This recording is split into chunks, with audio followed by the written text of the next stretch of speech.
नमस्कार, आपण पाहत आहात माझा भूमिपुत्र न्यूज चॅनल। वज्रेश्वरी रोडवरील उसगाव येथे 2 दुकानांच्या वरील पत्रे तोडून चोरट्यांनी आत प्रवेश करीत चोरी केल्याची घटना घडली आहे।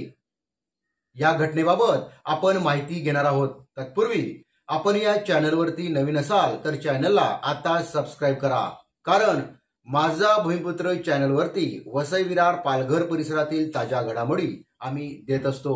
धन्यवाद।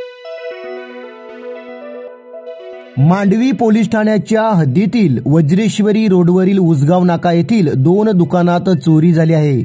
प्रसाद वसंत चोगला यांची कपडे व बूट अशी 2 दुकाने आहेत।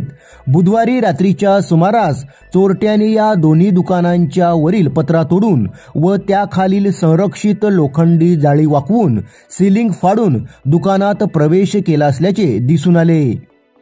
दुकानात असलेले विविध प्रकारचे कपडे व बूट न चोरता चोरट्याने दुकानातील अँड्रॉइड घड्याळे, पॉवर बँक व काही वस्तू व पैसे असे 20 ते 22 हजार रुपये किमतीच्या वस्तू चोरून नेल्याचे सांगण्यात आले।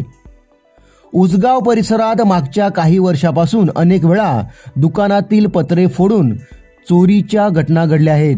दरम्यान या चोरीची तक्रार मांडवी पोलीस ठाण्यात करण्यात आली असून पुढील तपास पोलीस करीत आहेत। गेल्या 5-6 वर्षापासून माझ्या दुकानात तिसऱ्यांदा चोरी झाल्याचे प्रसाद चोगला यांनी माझा भूमिपुत्रशी बोलताना सांगितले। मी सकाळी नेहमीप्रमाणे माझ्या शॉपमध्ये आलो। उसगाव नाक्याला आपलं शॉप आहे। दुकान उघडून बघतोय तर पूर्ण सिलिंग पत्रे बघू शकता। पत्रे उघडून त्यानंतर जाळी वाकवून तारेची आणि सिलिंग फोडून ते चोर आतमध्ये आले आणि सामान त्यांनी चोरीला गेले। दोन्ही दुकानं फोडलेली आहेत, माझे कपड्याचं आणि शूजचं।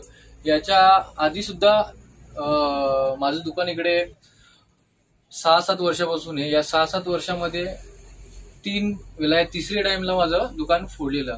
असं या नाक्यावर किंवा पुढच्या पारोल नाक्यावर सुद्धा अशी बरीच दुकानं आहेत की 1-1, 1.5 महिन्यानंतर तिकडे चोऱ्या होत राहतात। चोर येऊन ना दुकानं फोडून अशा नुकसानी करत राहतात। आपल्या दुकानातून काय चोरी झालेलं आहे?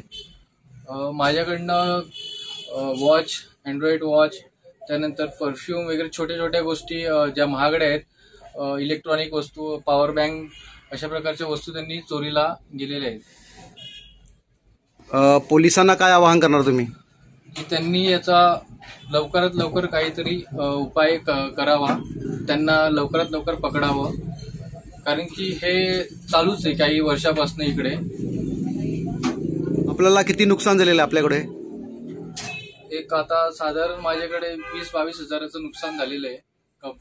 कपडे थोडेफार आणि थोड्याशा वस्तू त्याच्यानंतर, पण हे सिलिंगचं वगैरे खर्च, सिलिंग, पत्रे, त्यानंतर हा पकडा 10-15 हजाराचा, शेवटी नुकसानच आहे असं।